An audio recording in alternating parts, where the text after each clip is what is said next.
Et nous sommes le 16 avril, Yawm al-Ilm, la journée du savoir, instaurée en 1970 par le président Houari Boumediene en hommage à Abdelhamid Ben Badis, disparu à cette même date en 1940.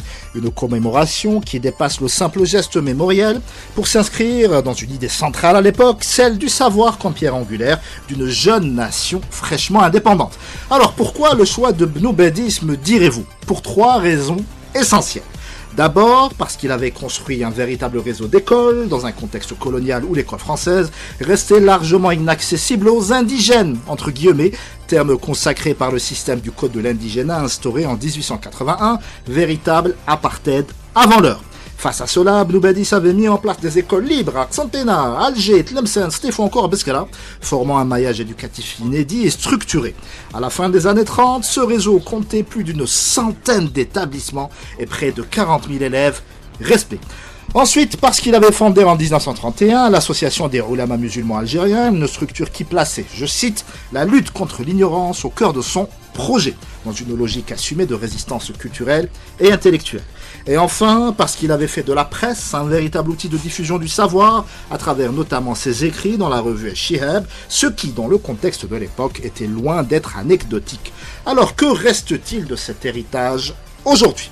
L'Algérie, on le sait, a produit de nombreux inventeurs, chercheurs et scientifiques qui rayonnent à l'international, à l'exemple de Nourdin Melikechi, Qasim Habba ou encore Rachid Zegadi, c'est un fait. Mais quid de l'impact sur le terrain? Comment ce savoir s'inscrit-il réellement dans notre société? Et surtout, quelle dynamique concrète parvient-il à créer dans le système éducatif et surtout dans l'espace public? Il y a quelques années à peine, un micro-trottoir diffusé sur une chaîne privée montrait un reporter interrogeant des jeunes sur l'artiste derrière Mona Lisa, la Joconde, peinte vers 1503 par l'un des plus grands génies de l'histoire humaine, Léonard de Vinci. Les réponses, effarantes pour certaines, allaient du « je ne connais pas » à pire encore, qu'est-ce que vous voulez que je fasse de cette information? Alors posons-nous cette même question, mais autrement. Pourquoi le savoir est-il si important? Parce qu'il structure la pensée, il construit l'esprit critique, il permet de comprendre le monde au lieu de le subir. Et à l'inverse, l'ignorance n'est pas seulement un manque, une lacune, mais un véritable recul. On l'a vu tout au long de l'histoire de l'humanité. Une société qui cesse d'apprendre est une société qui se meurt inexorablement. Et nous allons en parler ce soir avec des invités exceptionnels, en l'occurrence le docteur Yassine Damerji, qui est entre autres choses astrophysicien. Bonsoir docteur. Bonsoir Reda, je suis très honoré de faire partie de cette émission, le jour du savoir. Marhaba bik. À vos côtés, Madame Wassila Knatef, qui est directrice de l'incubation, de l'entrepreneuriat et de la formation au sein de l'ANPT. Marhaba bik, madame. Oui, marhaba, merci beaucoup pour l'invitation. Et vous avez ramené 2 startups dans votre besace magique, en l'occurrence, Monsieur Sorab Boubakour, le CEO et cofondateur de la startup Optima Pulse. Marhaba. Marhaba bikoum, bonjour, très heureux d'être parmi vous ce soir. Merci pour l'invitation. Et enfin, et non des moindres, Monsieur Mourad Chafi, le CEO et cofondateur de la startup Legal Tech Algérie. Bienvenue. Bonsoir, merci pour l'invitation et ravi d'être parmi vous. Alors, on se connaît tous autour de la table, on va se tutoyer, c'est un peu la marque de fabrique de l'émission. Yassine, pourquoi est-ce que le savoir est important dans une société, a fortiori une société comme la nôtre? Ben, tu l'as bien dit Reda, donc une société qui est basée sur le savoir, c'est une société qui va de l'avant, qui n'est pas régie par la superstition, qui, voilà, enfin même dans les agissements, une société savante, voilà, elle va agir, aller vers l'avant. Je vous donne par exemple un petit exemple que je vois tous les jours, hein. J'habite à Zeralda, il y a un feu rouge et à chaque fois que le feu vert s'allume, donc il y a un entonnoir où il y a 5 fils qui essaient de passer dans une file. Et si on avait par exemple étudié la mécanique des fluides, on saurait que l'effet entonnoir va ralentir la fluidité. Au lieu, enfin, si on respectait, on était. C'est-à-dire que la MDF a un impact sur la circulation. Oui, parce qu'on peut modéliser la circulation des voitures par la mécanique des fluides. Si on avait juste ça à l'idée, que l'entonnoir, il vaut mieux éviter l'entonnoir. On va passer plus vite si on était dans une seule file que aller 5 files et s'auto-bloquer. Voilà, c'est un peu un exemple que je vois tous les jours. D'accord, donc c'est la science pratique. On va revenir, si tu le permets, sur ton parcours. Alors je sais que chez les Damerji, en fait, la science, c'est quelque chose qui est bien implémenté, c'est presque une tradition familiale. Oui, tout à fait, parce que déjà mon père Allah yarhamou, a enseigné pendant 52 ans, donc il était au service de l'université. Donc à chaque fois qu'on allait dans les hôpitaux, par exemple, ses étudiants, parce qu'il enseignait la première année tronc commun, donc il y avait les biologistes, les médecins, les dentistes, à chaque fois, monsieur, on se rappellerait toujours de votre cours et tout, donc ça m'a marqué, voilà. C'est quelqu'un qui aime transmettre et qui a marqué des générations d'étudiants. Tout à fait. Et c'est ce qui t'a donné envie de te lancer dans ça? Oui, tout à fait. En plus, la science, la recherche surtout scientifique, c'est très motivant parce que notre esprit travaille tout le temps. En fait, on fait pas les 8 heures par jour, on a une problématique. Il y a tout le subconscient qui travaille toute la nuit. On est obsessionnel. Oui, tout à fait. Des fois même, en fait, je rigole avec mon collègue de bureau. En fait, par exemple, j'écris mon programme là qui va tourner. Je le lance, je dis, je vais faire la prière, le temps que ça tourne. Et dès que je commence à faire la prière, il y a Shaitan qui vient me dire, ah, tu t'es trompé là. Donc, en fait, c'est le subconscient. Ça tourne tout le temps, en fait, dans la tête. Et voilà, c'est génial. J'adore ça. Et en plus, j'apprends tous les jours. Par exemple, hier, j'ai appris quelque chose de basique dans le calcul numérique et j'étais très content. Voilà. Alors, on va pas dévoiler un secret. Ouais. On en avait parlé lors de la précédente émission. On a fait le lycée ensemble. On a fait mathématiques tous les deux. Tu avais déjà de l'appétence pour la science. Mais à quel moment tu te dis, ah, j'ai envie de faire ça de ma vie? À quel moment tu as eu la révélation, l'épiphanie? En fait, quand on était petit, on voulait tous connaître un peu l'origine de l'univers, un peu ce qu'on appelle maintenant la science de la cosmologie. Donc, je rêvais de faire ça. Qui sommes-nous? Où allons-nous? D'où venons-nous? Tout à fait, voilà. Mais quand je suis parti faire mon DEA d'astrophysique à Toulouse, en fait, j'ai réalisé que c'était un domaine beaucoup plus... Enfin, il fallait un QI très supérieur parce que c'est une science de synthèse. Ouais, ça concerne la physique nucléaire, la mécanique quantique, la relativité. Enfin, il fallait synthétiser dans sa tête beaucoup de sciences. Et j'ai découvert que j'étais à la fac déjà, à Babzouar, j'ai réalisé que j'étais point à la calculette. Donc, j'adorais les calculs. 6 x 7 42. Salutations à Jabal Debbouze. Et voilà, donc j'adore programmer au micro des programmes scientifiques, optimiser des algorithmes, ça j'adore. Très bien. Est-ce que tu peux résumer un peu ton parcours pour les auditeurs qui n'ont pas écouté l'émission précédente? Donc tu fais Babzouar. Donc j'ai fait un tronc commun sciences exactes, oui. Puis un DES physique. Et puis quand j'ai terminé, je suis parti faire un DEA d'astrophysique, puis une thèse. Tu avais cet objectif dès le départ ou alors tu as suivi un peu la marée? Oui, je voulais faire astrophysique, comme j'ai dit, je voulais faire de la cosmo, mais après j'ai réalisé que la cosmo c'était pas pour moi, donc je me suis orienté un peu vers le calcul, l'astronomie. Je vais expliquer c'est quoi l'astronomie. Donc en doctorat, j'ai suivi mon directeur de thèse, je suis parti dans un endroit mythique qui est l'Observatoire de Haute-Provence. Alors il est très connu parce que c'est là qu'on a découvert la première exoplanète en 1995 par le professeur Michel Mayor et son étudiant Didier Queloz. Et cette découverte a ouvert... Alors l'exoplanète, pour nos auditeurs, c'est une planète qui se situe en dehors du système solaire. Exactement. Et donc, en fait, cette découverte, elle a ouvert la voie à un énorme champ de recherche qui s'appelle la recherche d'exoplanètes maintenant. Et c'est pour ça que ces deux illustres personnes, ont eu le prix Nobel en 2019.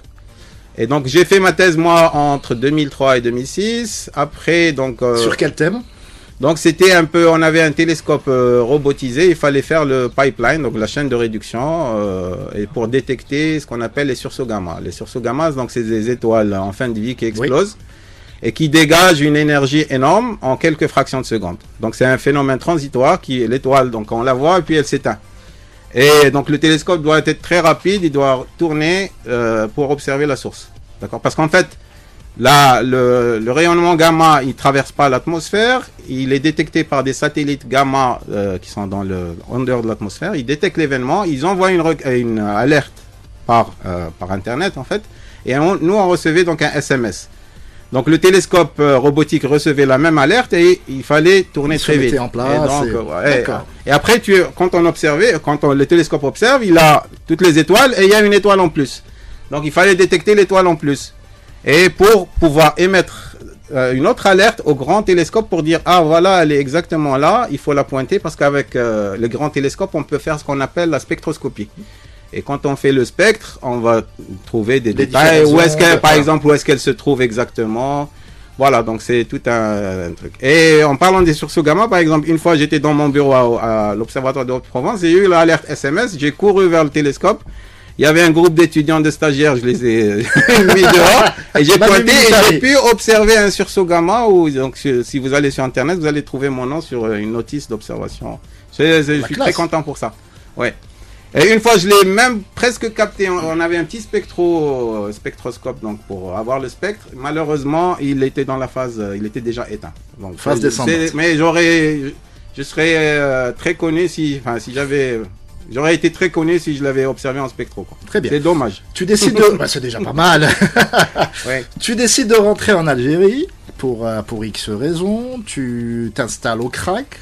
Tout à fait. Alors donc, en quittant l'Observatoire de Haute-Provence, je suis parti en Belgique pour un post-doctorat.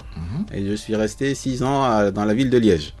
Donc là, c'est là où j'étais engagé dans le consortium, dans un poste du consortium de réduction, toujours c'est de la réduction de données, du satellite Gaïa.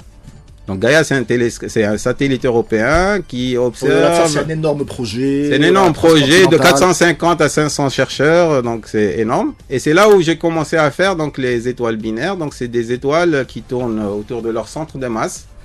Et on les détecte en spectroscopie parce que grâce à ce qu'on appelle l'effet Doppler. L'effet Doppler, c'est le fait que quand le train passe, on perçoit le son varie en intensité en fonction de sa distance. Tu entends rien comme ça, voilà. En fait, voilà, ça c'est l'effet Doppler. C'est-à-dire le son perçu varie en fonction de la vitesse. Quand il vient vers nous, le son va être différent que quand il s'en éloigne. D'accord. Donc ça. On va garder cette imitation pour l'utiliser comme jingle pour les prochaines émissions.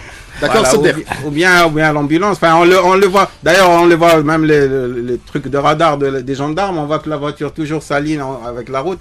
Donc voilà. Donc je mesure ça et le but dans tout ça, c'est un moyen très peu onéreux pour mesurer la masse des étoiles, parce que la masse et le rayon des étoiles, c'est des quantité très difficile à mesurer, et c'est un moyen très peu cher pour mesurer la masse et le rayon. Des moyens extraordinaires. Parce que grâce à la masse et le rayon, on peut contraindre les modèles, comment évoluent les étoiles, comment la séquence durant l'évolution de l'étoile, on peut contraindre les modèles existants.